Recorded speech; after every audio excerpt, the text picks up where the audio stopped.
أعوذ بالله من الشيطان الرجيم. بسم الله الرحمن الرحيم. وإذ بوأنا لإبراهيم مكان البيت ألا تشرك بي شيئا وطهر بيتي للطائفين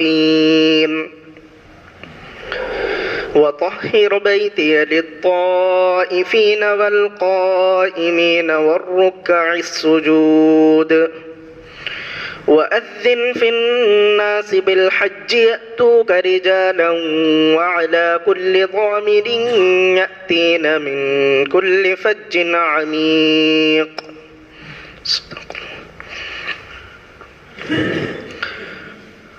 اور جب ابراہیم کے لیے ہم نے اس گھر کو مقرر کر دیا تو کہا کہ اب کسی کو ہمارے ساتھ شریک نہ کرنا اور ہمارے گھر کو طواف کرنے والوں، قیام کرنے والوں، رکوع اور سجدہ کرنے والوں کے لیے پاک رکھنا۔ اور ہم نے ابراہیم سے کہا کہ لوگوں کو حج کے لیے بلاؤ، تو لوگ پیدل چلتے ہوئے اور کمزور اونٹنیوں پر ہر راستے سے سوار ہو کر تمہارے پاس آئیں گے۔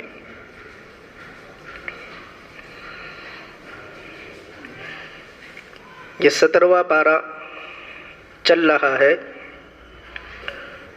اور اس میں سورہ حج کی آج آیت نمبر 26 اور 27 یہ دو آیتیں پڑھی گئی ہیں۔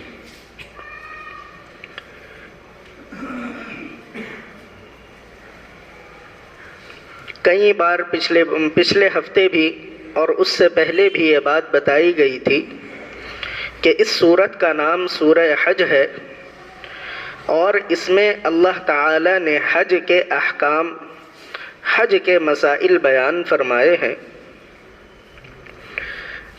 پچھلے کئی ہفتوں سے تو حج کا ذکر نہیں آیا تھا، لیکن آج سے یہ حج کا ذکر اور مسجد حرام کا ذکر اللہ تعالی نے شروع فرمایا اور 2-3 رکوع تک یہ تذکرہ مسلسل لگاتار چلے گا۔ اللہ تعالی نے بات کو یہاں سے شروع کیا، ان الذین کفروا ویصدون عن سبیل اللہ۔ کچھ کافر وہ ہیں جو لوگوں کو اللہ کے راستے سے اور مسجد حرام سے روکتے ہیں۔ الذی جعلناہ للناس سواء العاکف فیہ والباد۔ حالانکہ مسجد حرام وہ ایسی مسجد ہے کہ جس کو ہم نے تمام لوگوں کے لیے برابر بنایا ہے، چاہے وہ لوگ اس میں اندر رہنے والے ہوں یا باہر رہنے والے ہوں، وہ سب کے لیے برابر ہے۔ یہ جو آیت ہے اس کا ایک شان نزول، ایک پس منظر بیک گراؤنڈ ہے۔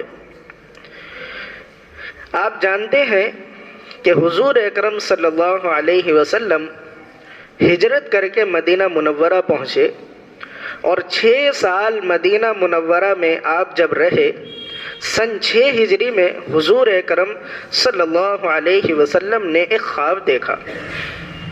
خواب یہ دیکھا کہ میں بیت اللہ کا، خانہ کعبہ کا طواف کر رہا ہوں اور صفا مروہ کی سعی کر رہا ہوں۔ یہ خواب دیکھا۔ رات گزر گئی، صبح فجر کی نماز کے بعد نبی کریم صلی اللہ علیہ وسلم نے اپنا خواب صحابہ سے بیان فرمایا۔ صحابہ سے فرمایا کہ رات میں نے اس طریقے کا خواب دیکھا ہے کہ میں خانہ کعبہ کا، وہاں مکہ مکرمہ میں خانہ کعبہ کا طواف کر رہا ہوں۔ صحابہ نے پوچھا اللہ کے رسول اب کیا کرے؟ چونکہ صحابہ کو معلوم تھا کہ نبیوں کے خواب سچے ہوتے ہیں، آپ نے کوئی خواب دیکھا ہے تو کچھ نہ کچھ بات تو ضرور ہے۔ چنانچہ صحابہ نے پوچھا کہ اللہ کے رسول اب کرنا کیا ہے؟ حضور صلی اللہ علیہ وسلم نے فرمایا کہ بھائی کیا کرنا ہے، بس تیاری کرو، ہم لوگ عمرہ کرنے کے لیے جائیں گے اور اپنے اس خواب کو سچا کریں گے، وہاں جا کر ہم اللہ کے گھر کا طواف کریں گے۔ بس صحابہ نے جب یہ بات سنی تو وہ تو بڑے خوش ہو گئے، ان کے چہرے خوشی سے کھل گئے، ان کے دلوں میں خوشی کی لہر دوڑ پڑی۔ وہ صحابہ 6 سال سے اپنے گھروں کو، اپنے کھیت کھلیانوں کو، اپنے وہاں ملک کو چھوڑ کر یہاں پڑے تھے۔ جب لوٹ کر جانے کی بات ہوئی تو بس وہ بڑے خوش ہوئے اور بڑے شوق و ذوق کے ساتھ، بڑے جوش کے ساتھ صحابہ نے تیاری شروع کی۔ حضور صلی اللہ علیہ وسلم نے بھی تیاری شروع کی اور بہت سارے صحابہ مدینہ منورہ سے عمرہ کرنے کی نیت سے نبی کریم صلی اللہ علیہ وسلم کے ساتھ چل دیے۔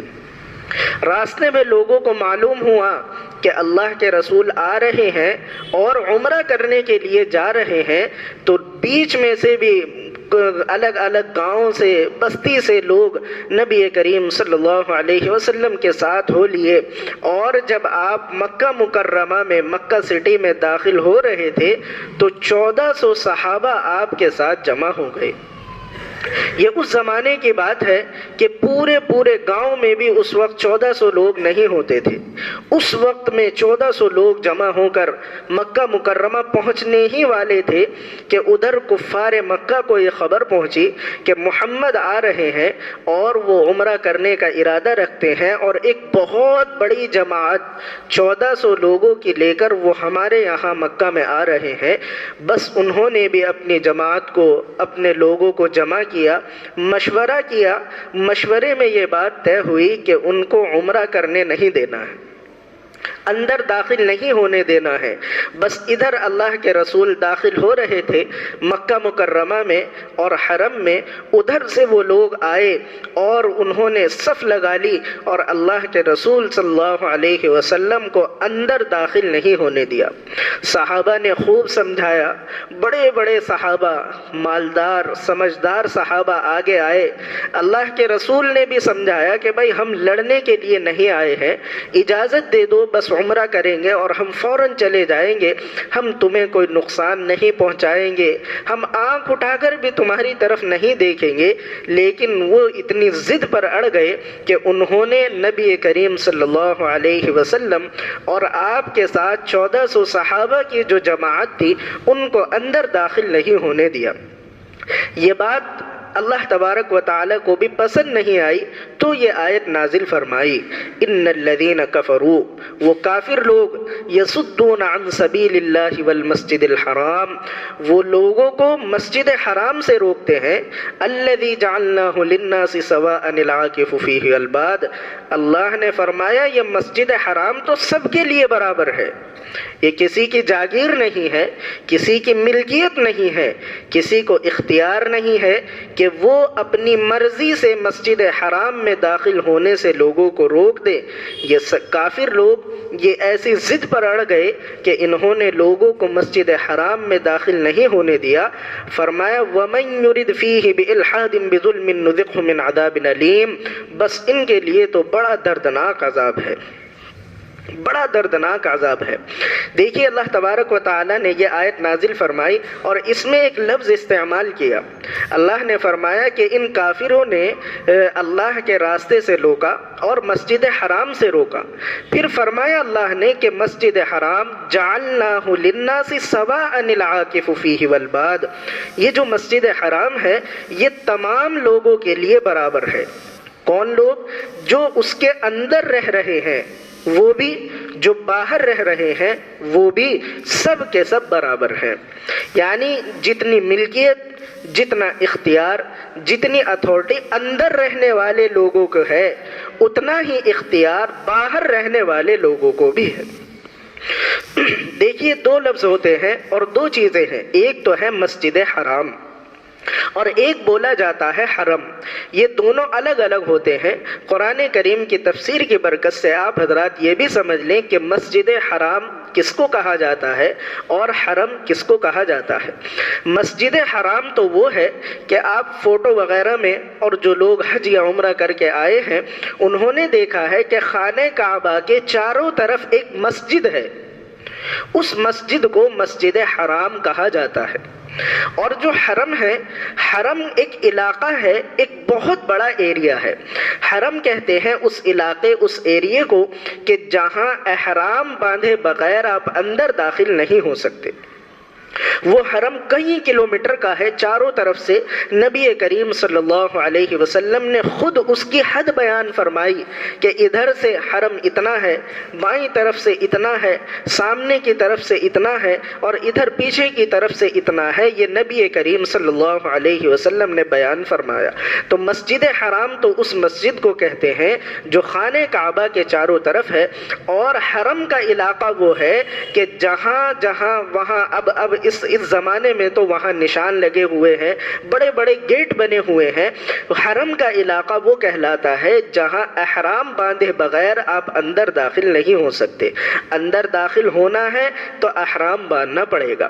نبی کریم صلی اللہ علیہ وسلم جب عمرہ کرنے کے لیے گئے تو ان کافروں نے نبی کریم صلی اللہ علیہ وسلم کو اندر حرم میں داخل نہیں ہونے دیا تھا۔ آپ حرم سے ہی واپس آ گئے، اور وہ جو واقعہ ہوا پھر صلح حدیبیہ ہوئی تو وہ واقعہ صلح حدیبیہ کے نام سے مشہور ہے۔ بہرحال بتانا یہ ہے کہ مسجد حرام ہو یا حرم کا وہ علاقہ ہو، اور حرم کے اندر کی وہ چیزیں ہوں کہ جن کا تعلق حج سے ہوتا ہے، جن کا تعلق حج سے ہوتا ہے، چاہے مسجد حرام ہو یا حرم کے اندر کی وہ چیزیں جو حج میں استعمال ہوتی ہیں، وہ کسی کی جاگیر نہیں ہے، کسی کی ملکیت نہیں ہے، وہ سب کے لیے برابر ہے۔ چاہے وہ صفا مروہ کی پہاڑی ہو، یا وہ عرفات کا میدان ہو، مزدلفہ کا میدان ہو، یا مینا کا میدان ہو، یا اور کوئی علاقہ ہو، جو حرم کے اندر کی چیزیں ہیں ان کے بارے میں اللہ نے فرمایا وہ سب کے لیے برابر ہیں۔ کوئی آدمی، کسی ایک آدمی کی، کسی ایک گورنمنٹ، کسی ایک حکومت کی ملکیت نہیں ہے۔ کوئی بھی اپنی مرضی سے اس میں کوئی کمی زیادتی نہیں کر سکتا۔ اگر وہاں کی حکومت یہ چاہے کہ مینا کا میدان ذرا چھوٹا پڑ رہا ہے حاجیوں کے لیے، ہم اس کو بڑھا دیں، اس کا دائرہ بڑھا دیں، تو ان کو اس کی اجازت نہیں ہے۔ اگر وہاں کی حکومت یہ چاہے کہ حرم، ہم پورے سعودیہ کو حرم بنا دے، تو اس کی اجازت ان کو نہیں ہے۔ اگر وہاں کی گورنمنٹ یہ چاہے کہ ہم عرفات کا جو میدان ہے، تمام حاجی ایک ساتھ وہاں جمع ہوتے ہیں، تو اس عرفات کے میدان کو ہم اس کے حد کو بڑھا دیں اور اس کے ایریے کو بڑھا دیں، تو اس کی اجازت ان کو نہیں ہے، چونکہ وہ اس کے مالک نہیں ہے۔ اللہ تعالیٰ نے فرمایا کہ اس کے مالک تو ہم ہیں، اور تمام لوگوں کے لیے وہ برابر ہیں، یعنی وہاں کی حکومت، وہاں کی گورنمنٹ یا کوئی آدمی وہاں کسی کو آنے سے نہیں روک سکتے۔ یہ بات ان کے اختیار میں نہیں ہے۔ انتظام کا مسئلہ الگ ہے، انتظام کی وجہ سے وہاں لوگوں کو آنے سے منع کیا جاتا ہے، لوگوں کی درخواستوں کو رد کیا جاتا ہے، یہ مسئلہ الگ ہے۔ اب مثال کے طور پر یہ مسجد ہے، مسجد اللہ کا گھر ہے، لیکن انتظام تو کمیٹی دیکھتی ہے۔ یہ بلب خراب ہو گیا، پنکھے خراب ہو گئے، تو اس کا انتظام کمیٹی کے لوگ کرتے ہیں۔ اسی طریقے سے انتظام کی وجہ سے وہ لوگ، وہاں کی حکومت کہہ دے کہ بھئی اس سال یہاں لوگوں کی تعداد، حج کرنے والوں کی تعداد پوری ہو گئی، آپ کی درخواست قبول نہیں کی جاتی، آپ اگلی بار درخواست دیں، یہ مسئلہ الگ ہے۔ لیکن اپنے ایک ملکیت کے اعتبار سے، اور یہ کہ وہ یہ سمجھے کہ یہ ہماری پراپرٹی ہے، تو وہاں آنے سے، حج کرنے سے اور عمرہ کرنے سے وہ کسی کو روک نہیں سکتے۔ یہی وجہ ہے کہ آپ دیکھیں گے کہ جن لوگوں کا وہاں جانا ہوا ہے، ایسے عقیدے کے لوگ وہاں جاتے ہیں جن کو ہم مسلمان بھی نہیں کہہ سکتے۔ مثال کے طور پر شیعہ حضرات ہیں، ان کے عقیدے ٹھیک نہیں ہیں. ایسے ہی قادیانی ہیں کہ وہ مسلمان بھی نہیں ہیں، لیکن چونکہ ان کو مسلمان کہا جاتا ہے وہ بھی وہاں جا کر حج کرتے ہیں اور عمرہ کرتے ہیں. وہاں کی گورنمنٹ ان لوگوں کو بھی نہیں روکتی. کیوں؟ اس لیے کہ اللہ تعالیٰ نے قرآن کریم میں فرمایا سواء العاکف، وہ حرم تو سب کے لیے برابر ہے، وہاں روکنے کی اجازت کسی کو نہیں ہے. آگے فرمایا اللہ تبارک و تعالی نے وَمَن يُرِدْ فِيهِ بِإِلْحَادٍ بِظُلْمٍ نُذِقْهُ مِنْ عَذَابٍ أَلِيمٍ، اور جو آدمی وہاں اندر جا کر ظلم کرے گا نُذِقْهُ مِنْ عَذَابٍ أَلِيمٍ، ہم تو اس کو بہت دردناک عذاب چکھائیں گے، بہت دردناک عذاب چکھائیں گے. دیکھیے یہ آیت کتنی اہم ہے. نبی کریم صلی اللہ علیہ وسلم پر یہ آیت نازل ہوئی اور حضور صلی اللہ علیہ وسلم نے لوگوں کو یہ آیت سنائی تو صحابہ ڈر گئے، گھبرا گئے. اس لیے کہ آپ دیکھیں کہ گناہ تو گناہ ہوتا ہے. آدمی گناہ کا کام کرے، غلط کام کرے، کہیں بھی کرے، گناہ تو گناہ ہوتا ہے اور برا کام ہی ہوتا ہے. لیکن جگہ اور موقع کے اعتبار سے فرق پڑ جاتا ہے. بہت سی مرتبہ ایک گناہ آدمی کر رہا ہے لیکن جگہ بدل کر، موقع بدل کر اس کا گناہ ڈبل ہو جاتا ہے. مثال کے طور پر ہمارے حضرت یہ مثال دیا کرتے تھے کہ ایک آدمی شراب پیے شراب خانے میں بیٹھ کر، یا وہ شراب پیے اپنے گھر میں بیٹھ کر، یہ ایک گناہ ہے. شراب پینا گناہ ہے. آدمی چاہے سڑک پر بیٹھ کر پیے یا اپنے گھر میں بیٹھ کر پیے یا شراب خانے میں بیٹھ کر پیے، شراب پینا گناہ ہے. لیکن وہ آدمی شراب پیے مسجد میں بیٹھ کر تو یہ گناہ اور زیادہ بڑھ جاتا ہے. اسی طریقے سے ایک آدمی گالی دے، راہ چلتے لوگوں کو، رستہ چلتے لوگوں کو وہ گالیاں دے رہا ہے، برا بھلا بک رہا ہے، بے شک یہ گناہ ہے. لیکن وہ آدمی گالی دینے لگے اپنے ہی باپ کو، وہ آدمی گالی دینے لگے اپنی ہی ماں کو، تو یہ بہت بڑا گناہ ہو جاتا ہے. اسی طریقے سے ابھی موقع ہے شب برات کا موقع. 15 شعبان کی جو رات ہوتی ہے وہ رات بڑی فضیلت والی رات ہے، بڑی قدر و قیمت والی رات ہے. حدیث شریف میں بہت سے صحابہ سے اس رات کی فضیلت بیان کی گئی ہے. اور اس رات میں کوئی بندہ عبادت کرتا ہے تو اللہ تعالی اور راتوں کے مقابلے میں اس رات میں عبادت کرنے کے ثواب کو بڑھا دیتے ہیں. لیکن اسی طریقے سے جیسے عبادتوں کا ثواب بڑھتا ہے، اس رات میں آدمی جب گناہ کرتا ہے، خرافات کے کام کرتا ہے، بدعتوں کے کام کرتا ہے، جیسے نیکیوں کا ثواب بڑھتا ہے اسی طریقے سے گناہوں کا عذاب بھی بڑھ جاتا ہے. اب آپ دیکھیے کہ اللہ تبارک و تعالی نے فرمایا وَمَن يُرِدْ فِيهِ بِإِلْحَادٍ، جو آدمی وہاں حرم میں جا کر گناہ کا کام کرے گا نُذِقْهُ مِنْ عَذَابٍ أَلِيمٍ، ہم اسے بڑا دردناک عذاب چکھائیں گے. یعنی ایک آدمی گناہ کر رہا ہے یہاں ہندوستان کی سرزمین پر، اپنے ملک میں، اپنے شہر میں گناہ کر رہا ہے، کچھ بھی غلط کام کر رہا ہے، بے شک وہ گناہ ہے. لیکن ایک آدمی وہاں مکہ کی سرزمین پر جا کر گناہ کرے، وہاں جہاں نبی کریم صلی اللہ علیہ وسلم کی ذات مبارک پیدا ہوئی، جہاں اللہ کا گھر ہے، وہاں جا کر آدمی گناہ کرے تو اس گناہ کا عذاب اور زیادہ بڑھ جاتا ہے. حدیث شریف میں نبی کریم صلی اللہ علیہ وسلم نے بیان فرمایا کہ ایک آدمی جب مسجد حرام میں جا کر، مکہ مکرمہ میں مسجد حرام میں جا کر نماز پڑھتا ہے، ایک نماز پڑھنے پر 1,00,000 نماز پڑھنے کا ثواب اس کو دیا جاتا ہے. اسی طریقے سے علماء نے یہ بات لکھی ہے کہ جیسے ایک نماز پڑھنے پر 1,00,000 نمازوں کا ثواب دیا جاتا ہے، وہاں آدمی جب کوئی گناہ کا کام کرتا ہے، اللہ کی نافرمانی کرتا ہے، تو اس کو 1,00,000 گناہ کرنے کا عذاب بھی ملتا ہے. ثواب کے بارے میں تو سب بتاتے ہیں کہ ایک نماز پڑھو گے تو 1,00,000 نماز پڑھنے کا ثواب ملے گا. یہ بھی بات ذہن میں رکھنی چاہیے کہ وہاں جا کر اگر کوئی آدمی اللہ کے دربار میں اس پاک سرزمین پر کوئی آدمی گناہ کرے گا تو ایک گناہ کرنے پر 1,00,000 گناہوں کے برابر عذاب ملتا ہے. اللہ تبارک و تعالی نے دوسرے پارے میں حج کا ذکر کیا ہے تفصیل سے. الحج اشہر معلومات فمن فرض فیہن فیہن الحج فلا رفث ولا فسوق ولا جدال فی الحج. اللہ نے فرمایا لوگوں حج تم پر فرض کیا جاتا ہے. فمن فرض فیہن الحج، جس آدمی پر حج فرض ہو جائے، فلا رفث، اسے چاہیے کہ احرام باندھنے کے بعد وہ آدمی اپنی بیوی سے جمع نہ کرے، ولا فسوق، اور گناہ کے کام نہ کرے، فسق و فجور والے کام نہ کرے، ولا جدال، اور کسی سے لڑائی جھگڑا نہ کرے. دیکھیے حج کا ذکر ہے تو عقل یہ کہتی ہے کہ اللہ تعالیٰ کو کہنا چاہیے تھا کہ جس پر حج فرض ہو جائے اس کو جلدی سے حج کرنا چاہیے. حج بہت بڑی عبادت ہے، جب کوئی آدمی حج کرے گا تو میں اس سے بڑا راضی ہو جاؤں گا، اس طرح کی بات کرنی چاہیے تھی. لیکن اللہ نے یہ نہیں فرمایا. اللہ نے فرمایا جب حج کرنے کے لیے جاؤ وہاں بیوی سے جمع نہیں کرنا، وہاں جھگڑا نہیں کرنا، وہاں گناہ کے کام نہیں کرنا. کیوں؟ اس لیے کہ اللہ تعالی بتانا چاہتے ہیں کہ وہاں جا کر گناہوں کی سنگینی بڑھ جاتی ہے. ایک عبادت کرنے کے لیے جا رہے ہو، ہمیں راضی کرنے کے لیے جا رہے ہو، وہاں جا کر گناہ نہ کرنا. اگر گناہ کرو گے تو اس کا عذاب بھی تمہیں بہت زیادہ دیا جائے گا. یہی وجہ ہے کہ جو چیزیں، جو کام یہاں رہ کر گناہ نہیں ہے وہ کام حرم میں جا کر گناہ بن جاتے ہیں. یہاں رہ کر، ہندوستان میں رہ کر آپ وہ کام کریں وہ کوئی گناہ نہیں، لیکن حرم میں جا کر اگر آپ وہی کام کریں گے تو وہ کام گناہ بن جاتے ہیں.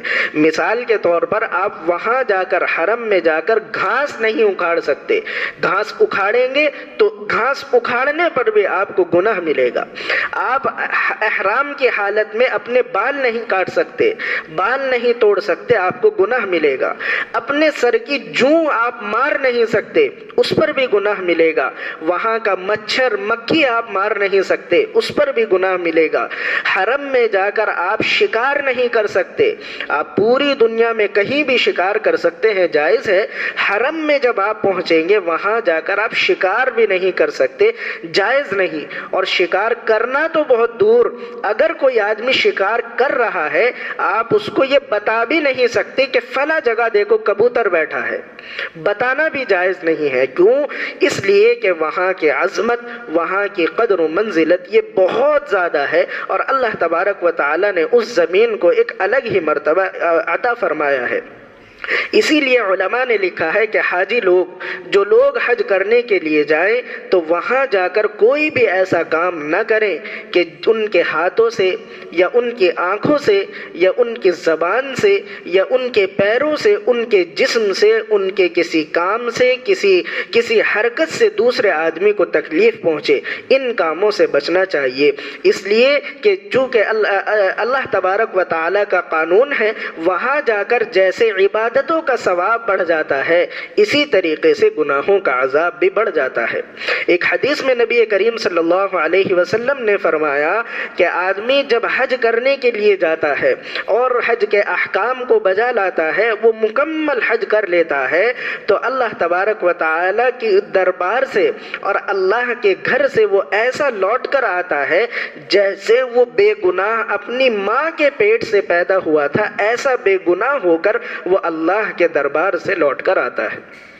یہ اجر و ثواب ہے وہاں کا اور یہ فضیلت ہے اس جگہ کی. لیکن اسی کے ساتھ ساتھ بہت سے علماء نے اور بہت سی کتابوں میں یہ بات لکھی ہے کہ آدمی جب وہاں جاتا ہے اور وہ اللہ کو راضی کرنے کے لیے حج کرتا ہے، اس کی دکھاوے کی نیت نہیں ہوتی اور ہر کام میں اس کے اخلاص ہوتا ہے. اخلاص کے ساتھ آدمی جب حج کرتا ہے تو بے شک اس کے سارے گناہ معاف ہو جاتے ہیں. لیکن اگر اس کے حج میں دکھاوا ہو، اگر اس کے حج میں اخلاص نہ ہو اور اس آدمی کا حج قبول نہ ہو، تو پھر یہ بات بھی لکھی ہے کہ اللہ تعالیٰ اس کو ایسا دھتکارتے ہیں کہ وہاں کا بگڑا ہوا پھر کبھی نہیں سدھرتا. یہ بھی بات ہے، اگر وہاں جا کر آدمی کے گناہ معاف ہوتے ہیں تو پھر وہاں جا کر اگر آدمی کوئی اس جگہ کی ناقدری کرتا ہے، وہاں کی بے ادبی کرتا ہے، وہاں جا کر بھی آدمی بد نظری کرتا ہے، وہاں جا کر بھی آدمی جھوٹ بولتا ہے، وہاں جا کر بھی اگر اپنے اعمال پر، اپنے گناہوں پر شرمندگی نہیں ہوتی اور آدمی اپنے آپ کو بدلنے کی کوشش نہیں کرتا، پھر جب وہاں سے لوٹ کر آتا ہے تو اللہ کی پھٹکار،